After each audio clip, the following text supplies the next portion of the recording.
भावमय सतगुरुवर वंदन, करूं आदर सत्कार नमन। सदा कल्याण मंगलमया, दिव्य गुरु चैत्यवहरता।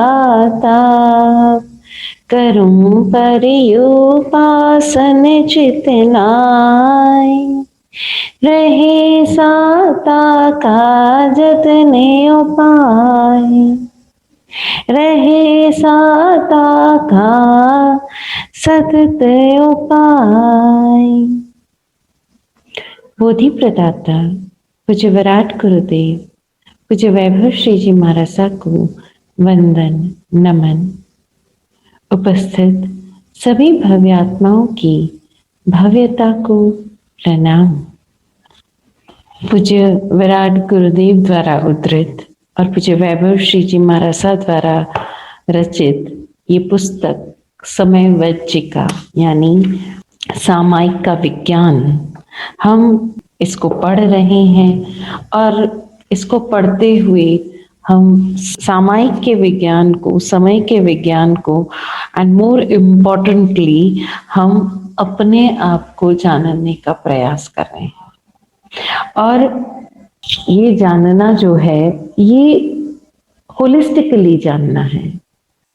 जब हम बात करते हैं प्राण भूत जीव सत्व की, जब हम अपने भूत को जान पाते हैं, अगर हम जान पाते हैं कि ये भूत है ना, जो कुछ आज जैसे सपोज आप, एक सिंपल सी बात है, ये क्लास जो अटेंड कर रहे हैं लोग, इसमें से कुछ लोग ऐसे होंगे जो इस भाव के साथ अटेंड करते हैं कि जो ज्ञानियों द्वारा रचित ये पुस्तक है, जो ये वाणी है, जो अनुभूत सत्य है, हम इसका मात्र श्रवण कर रहे हैं, नो एक्सपेक्टेशंस एट ऑल। कुछ लोग ऐसे भी होंगे जिनके दिमाग में ये बात है कहीं ना कहीं बैक ऑफ द माइंड कि वैभव श्री जी महाराज द्वारा रचित है या किसी और के द्वारा रचित है तो ये अच्छी ही होगी और कुछ डिफरेंट होगी, और उसके लालच में हम सुनने आते हैं। कई बार हमें चीजें समझ भी नहीं आ रही, लेकिन फिर भी हम सुन रहे हैं। अभी इसमें क्या प्री इनहिबिशंस काम कर रहे हैं, और हम चाह कर भी उस मोमेंट में प्रेजेंट होकर जो कहा जा रहा है उसको सुनने का कहीं ना कहीं हम मिस हो जाते हैं, क्योंकि हमारे पुराने जो सोच या अनुभव है वो साफ है। कुछ लोग ऐसे भी होंगे जिन्होंने चलो देख लेते हैं क्या होता है, वैसे ही सुनते ही, क्योंकि पुराना वो ट्रेडिशनल दिमाग में है ना कि सामायिक ऐसी होती है, सामायिक वैसी होती है। और यहाँ तो ये महाराज कह रहे हैं कि भाई जो कुछ तुमने सुना है ये तो बिल्कुल उससे अलग है, यहाँ जो पढ़ाया जा रहा है वो अलग है। अब क्या होगा, तुरंत तुलना शुरू हो जाएगी, ये सही है कि वो सही है, और अगर ये सही है तो वो गलत है क्या, ये तो हमने आज तक नहीं सुना, और वो गलत है तो वो गलत कैसे हो सकता है, अगर गलत होता तो इतने सारे लोग आज तक उसको कैसे बताते आए। जबकि हमने ये पूरी किताब अब तक जितनी पढ़ी या इससे पहले भी जितनी किताब पढ़ी, हमने कहीं कहा ही नहीं कि जो करते आए हो वो गलत है। हम बस ये कहते हैं कि जो करते आए हो उसको बिना जाने करते आए। जो भी कार्य कर रहे हो, जो भी विधि दी गई है, वो विधि कहीं गलत नहीं है। जो विज्ञान दिया गया है, जो पाठ दिए गए हैं, वो गलत कहीं नहीं है। लेकिन हमारी जो अप्रोच है वो कहीं ना कहीं मिथ्या है, वो कहीं ना कहीं भूत पर आधारित है। तो जब हम ये सारी जो पुस्तक है वो हम जब पढ़ रहे हैं, उसे सुन रहे हैं, हमारे अंदर भी बहुत कुछ चल रहा है और बिल्कुल निष्पक्ष होकर चल रहा है। हमें पता चलता है कि हम क्या कल्पना कर रहे हैं, क्या भविष्य के लिए नए कल्प बना रहे हैं, कहाँ हम खुद के प्राणों का अतिपात कर रहे हैं, कहाँ हमारी जीवात्मा जो हमारे भीतर आत्मा है, हम उसको जानने के लिए कहीं ना कहीं उत्सुक हो रहे हैं। अभी कई लोग कहते हैं हमारा सा आत्मा क्या है। ये सवाल किसने उठाया? आपके कान ने, आपके नाक ने, आपकी नाड़ी ने, मांस ने, मज्जा ने, किसने उठाया ये सवाल? और जब जवाब मिल रहा होगा वो सुनेगा कौन? हाँ, वो सुनेगा कौन? तो समझो तो सही कि ये सवाल उठाने वाला कौन है और सवाल सुनकर उसे जानने वाला कौन है। और जैसे जैसे हम जान पाएंगे खुद को, हमारे जो मिथ्या भ्रमणाओं के आवरण हैं, जो अज्ञान के आवरण हैं, वो सब हटते चले जाएंगे। और जितना जितना हम अपने अज्ञान को जानते जाएंगे, वैसे वैसे हमारा जो ज्ञान है जो अनावृत होता जाएगा। बस। तो आज हम पुस्तक के 76 पेज नंबर, 76 पेज नंबर, खंड 1 के अध्याय 2 का चैप्टर 3 समय सामायिक केंद्र परिधि विज्ञान, इसके बारे में बात कर रहे हैं। कल हमने एक छोटी सी चीज समझी थी कि जो केंद्र है वहां से जब हमारा मन, जब हमारा चित्त भटकता है, बाहर परिधि पर जाता है, तो गोल गोल घूमता रहता है, क्योंकि सरकमफ्रेंस जो है ना, उसकी कोई स्टार्टिंग नहीं है, उसका कोई एंड नहीं है। Every point is the starting point and every point is the end point, any point, है ना। तो सरकमफ्रेंस जो है उस पर जब हम चले जाते हैं तो बार बार आपको प्रतिक्रमण में निर्देश दिए जाते हैं। प्रतिक्रमण तो एक विधि है, एक विधि है जहां आप केंद्र पर आ सकते हो। और भी कई ध्यान विधियां हैं, और भी कई ज्ञान विधियां हैं, और भी कई भक्ति की विधियां हैं, कई विधियां हैं। प्रतिक्रमण एक विधि है। तो पेज नंबर 76 पर हम शुरू करें। Page number 76, second paragraph. रहस्य की बात यह है कि एक जीव मस्तिष्क की सहायता से कई व्यक्तित्वों को एक साथ जीता है। ये पुरुष अनेक चित्तों में बटा हुआ है। अनेक चित्ते खलु इयं पुरेसे। अतः ऐसी स्थिति में वह कई केंद्र और कई परिधियां बना लेता है। और इस बहुआयामी द्वैध में उलझा हुआ मनुष्य इतना ज्यादा चित्त भ्रम हो जाता है कि वो कई जन्मों तक अथवा अभव्य की अपेक्षा से अनंत जन्मों तक मूल केंद्र को प्राप्त नहीं कर सकता। ये बात हम कर चुके हैं कि हमारा जो मन है वो कई कई चित्तों में बटा हुआ है। एक चित्त हमारा कहीं है, दूसरा चित्त कहीं है, तीसरा कहीं है, न्यूमरस चित्त है हमारे। और ऐसी स्थिति में क्या होता है कि वो अपने कई केंद्र बना लेता है, अपनी कई सरकमफ्रेंस बना लेता है, अपने कई जंजाल बना लेता है, अपने कई संसार बना लेता है। अब वो इतने ज्यादा प्रतिपल कल्प कर रहा है, इतने ज्यादा वो संसार बना रहा है कि उसमें मनुष्य चित्त भ्रम हो जाता है और वो कई जन्मों तक अथवा अभव्य की अपेक्षा से अनंत जन्मों तक मूल केंद्र को प्राप्त नहीं कर सकता। वो सरफेस पर ही बहुत सारे अपने सेंटर्स बना लेता है। किसी का चित्त कहीं अटक जाता है तो वो उसका सेंटर हो गया, अब वो एक पूरा उसके इर्द गिर्द एक विशेष सर्कल बना रहा है। किसी का चित्त कहीं अटक गया, उसका एक केंद्र वहां बन गया, अब वो एक सर्कल। और ये काम वो हर जन्म में करता जाता है और वो इतने अधिक केंद्र बना लेता है, इतने अधिक अपनी वो सर्कमफ्रेंस बना लेता है कि उसको पता ही नहीं चलता कि वो कहां कहां तक उसका मूल केंद्र है। बाकी के सारे बनावटी केंद्र अपनी अपनी छोटी बड़ी परिधियों के साथ होते हैं। वे जैन दर्शन में ग्रंथि कहलाते हैं। आप आम बोलचाल की भाषा में उसे कॉम्प्लेक्स कह सकते हो। इन सारी ग्रंथियों को भेद कर ही मूल केंद्र को प्राप्त किया जा सकता है। ये ग्रंथि भेदन सामायिक के तीसरे आवश्यक प्रतिक्रमण से प्रारंभ होकर छठे आवश्यक अप्पाणम वोसिरामी तक समाप्त हो जाता है और बाद में कायोत्सर्ग में मूल केंद्र को खोज लिया जाता है।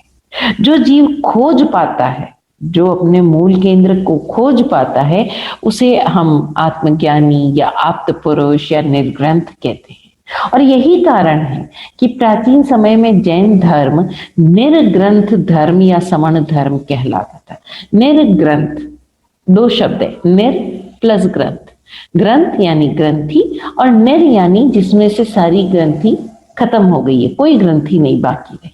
तो इस प्रकार बिना संभाव की कठिन तपस्या करने वाला कोई भी साधक सामायिक की परिपाटी परक साधना करते हुए भी कभी समय में प्रवेश नहीं कर पाता, संभाव में प्रवेश नहीं कर पाता।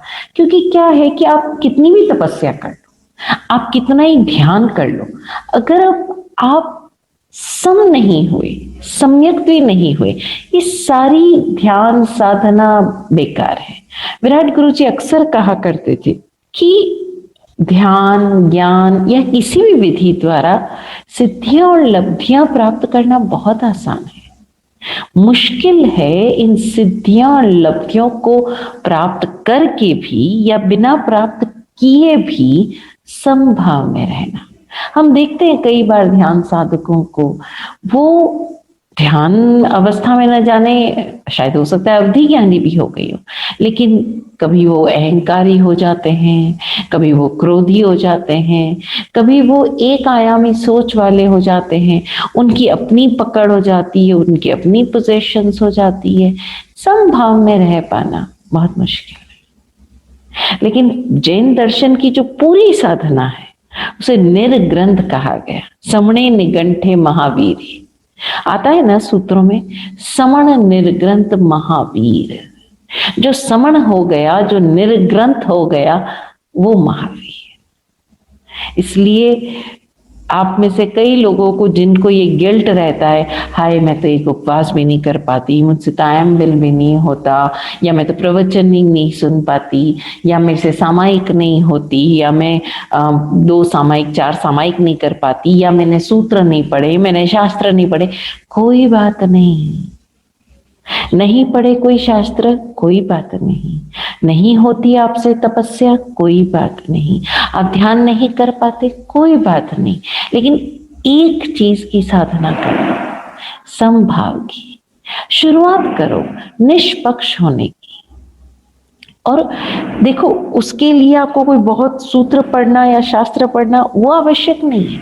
आपको मात्र इतना करना है कि आप अपने डे टू डे रूटीन में देखो कि मेरे सामने कोई बात आई है ना, तो मैं इसमें बायस्ड तो नहीं हूं, मैं पक्षपाती तो नहीं हो रही हूं, मुझे निष्पक्ष रहना, या मेरी कोई एक्सपेक्टेशन तो नहीं हो रही है, ठीक है ना, जो हो गया सो हो गया।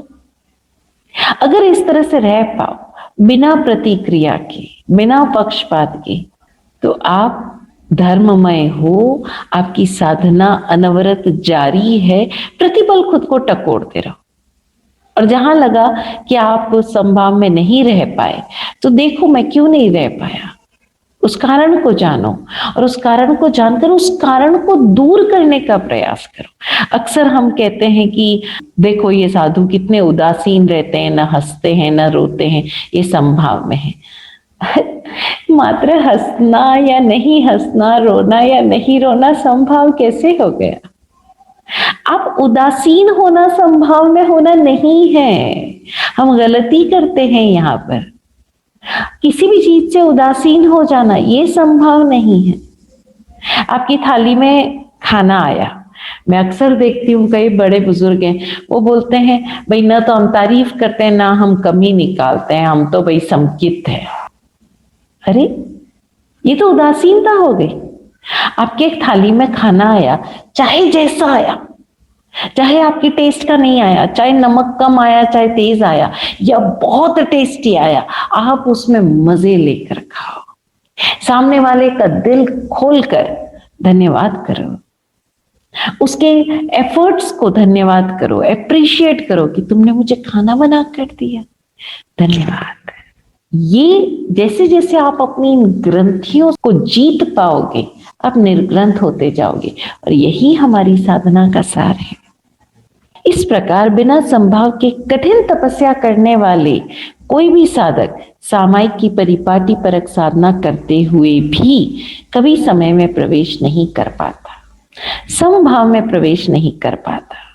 और ये परिस्थिति आप हम सब पर कदाचित लागू होती है। तो हम क्या करें? हम कैसे अपने असली व्यक्तित्व को आप्त करें, उजागर करें?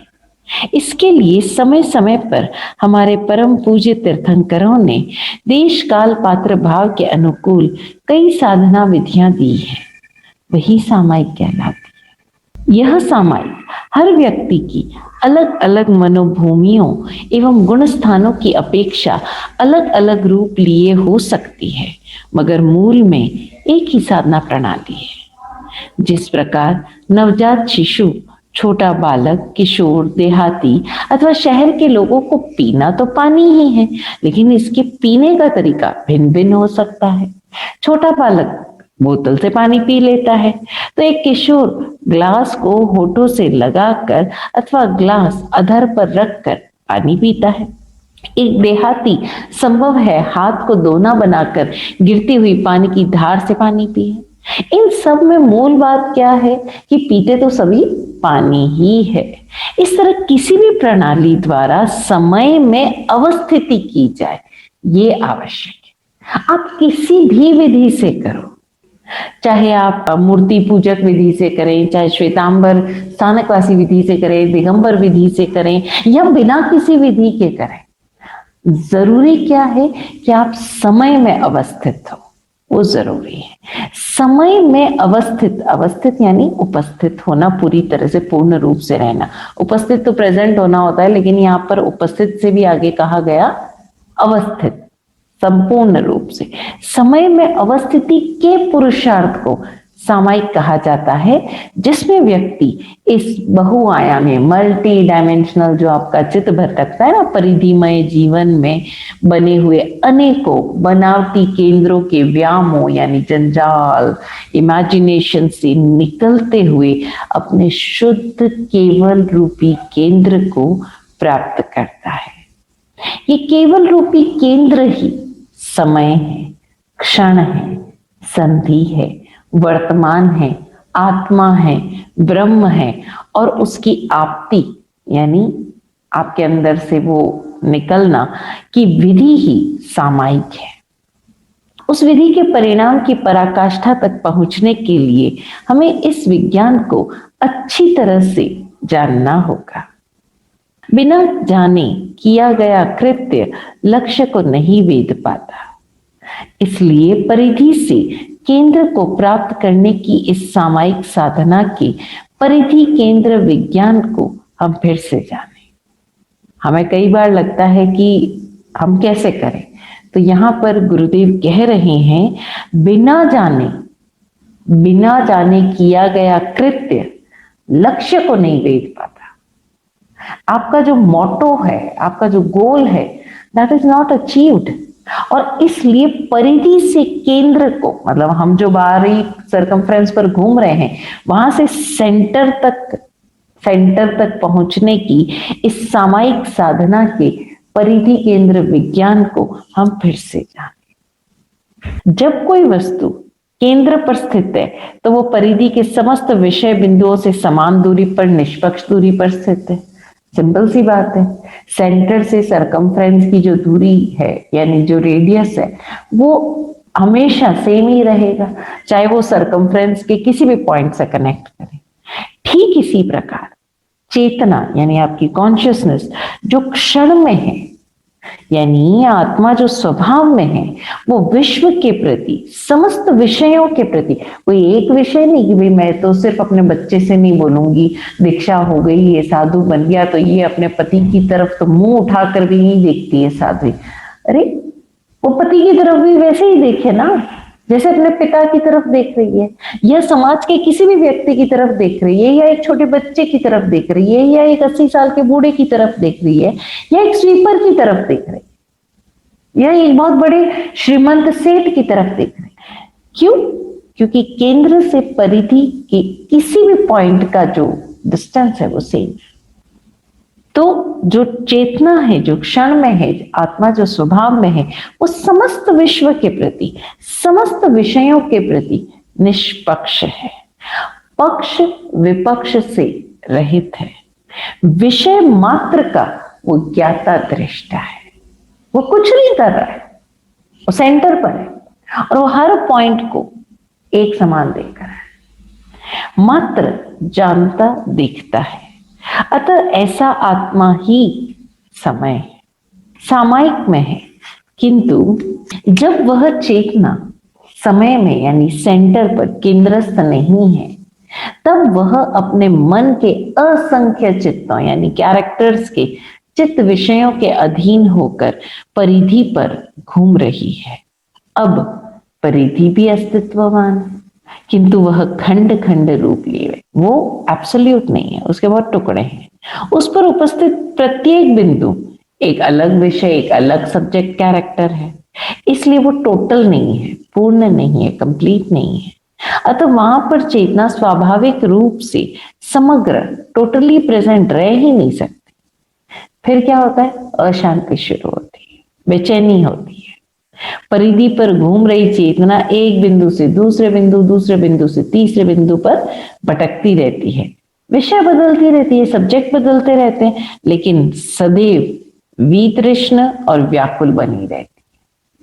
मन में जितनी इच्छाएं कांक्षाएं होती है, उतनी ही व्याकुलता चंचलता अधिक रहती है।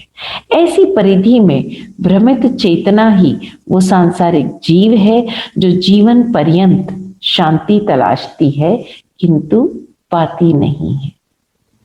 सुख का अनुभव तो कदाचित उसे हो सकता है, किंतु शांति का नहीं। कारण कि सुख तो उसकी मनोज्ञ कल्पना की पूर्ति में है, किंतु मनोज्ञता भी तो क्षणिक है। अगले ही पल बदलते समय के साथ बदलते निमित्तों के प्रभाव से बदल जाने वाली है। फिर सुख की खोज जारी रहेगी। अब यदि मनोज्ञ यानी मन के अनुकूल वाले विषयों की प्राप्ति हो जाए, जो हमारे फेवरेट सब्जेक्ट्स है, अगर वो हमें मिल जाए तो व्यक्ति स्वयं को सुखी समझता है। और जब ऐसा नहीं होता है, जो हम चाहते हैं वो हमें नहीं मिलता है, तब स्वयं को दुखी समझता है और इच्छित विषयों की सुख भोगों की प्राप्ति के लिए उसकी बेचैनी उसे दौड़ाती है। जितनी वो भागम भाग करता है, उतनी ही अशांति पाता है। ये सब कुछ भ्रमित व्यक्ति की आदत बन जाती है और वो कभी विश्रांति नहीं पाता है। सदा कुछ ना कुछ करता ही रहता है, सपने बुनता रहता है, ताश के पत्तों की भांति हर समय अपने विचारों के महल बनाए जाता है। संयोग वियोग, खोना पाना, खुशी गम उसकी जिंदगी के स्वरूप हो जाते हैं। ऐसा व्यक्ति यदि शांति पाना भी चाहता है तो कुछ प्राप्त कर, कुछ करके पाना चाहता है। अक्सर हमें लगता है ना, शांति पाने के लिए क्या करें, प्रश्न यही करते हो, मतलब जीवन में शांति हो जाए इसके लिए क्या करें। और अगर महाराज साहब कहे कुछ मत करो तो आप लोग महाराज ऐसे कैसे पॉसिबल है, कुछ नहीं करने से कोई शांति होती है? लेकिन ऐसा ही है, ऐसा ही है। जबकि शांति करने में नहीं, न करने में। क्योंकि कुछ भी करोगे उसका कोई ना कोई परिणाम निकलेगा, फिर वो फेवरेबल निकलेगा या अनफेवरेबल निकलेगा, और फिर उसमें अपना दिमाग दौड़ाओगे। ऐसा जीव जब पाने की लालसा या विषय प्राप्ति की दौड़ को छोड़कर जानना और समझना यानी ज्ञाता दृष्टा होना शुरू कर दे, तो उसकी चेतना केंद्रस्थ होने लगे। केंद्रस्थ होने के लिए कुछ करना नहीं होता है, न करेंगे न कार्य की साधना होती है। ये सामायिक है। परिधि की पकड़ छोड़नी होती है, परिधि पर भटकने की आदत से जागना होता है। ऐसा व्यक्ति आवश्यक कार्यों को करते हुए भी करता नहीं रहता। अतः उसकी चेतना किसी भी कार्य से राग द्वेष पूर्वक न जुड़कर सहज स्वभाव में गति करती है। और इस प्रकार सहज स्वभाव में जीने वाला आत्मा ही समय है। उसमें जीने का अभ्यास सामायिक है। सामायिक आत्मस्थ होकर जीने की अवस्था है। इस अवस्था में चेतना रति अरति से रहित होती है। अतः परिधि पर भ्रमित न होकर परिधि तक व्याप्त होती है। इसे यूं समझिए कि ऐसी अवस्था वाला साधक केंद्र पर जीता है, केंद्रस्थ रहकर पूरी परिधि को जानता देखता है। ऐसा नहीं कि वो अनअवेयर है, उसे कुछ पता नहीं चल रहा है, उसे सब कुछ पता है, वो सब कुछ जान रहा है, देख रहा है, परिधि से जुड़ा है, लेकिन परिधि से बंधा नहीं है। संपर्क है लेकिन संबंध स्थापन नहीं है। मतलब कांटेक्ट में तो है लेकिन रिलेशनशिप नहीं है। आकर्षण विकर्षण नहीं है। इसे कीचड़ में कमलवत जीना कहते हैं और यही सामायिक की अवस्था है। इतना आसान है। थिंग्स आर वेरी इजी, लेकिन हमें लगता है कि ये बहुत मुश्किल है। हम सामायिक को जाने समझें और इस तरह से जीवन जीना सीखें, तब हम सामायिक को उपलब्ध हो पाएंगे। और ये ज्यादा मुश्किल नहीं है।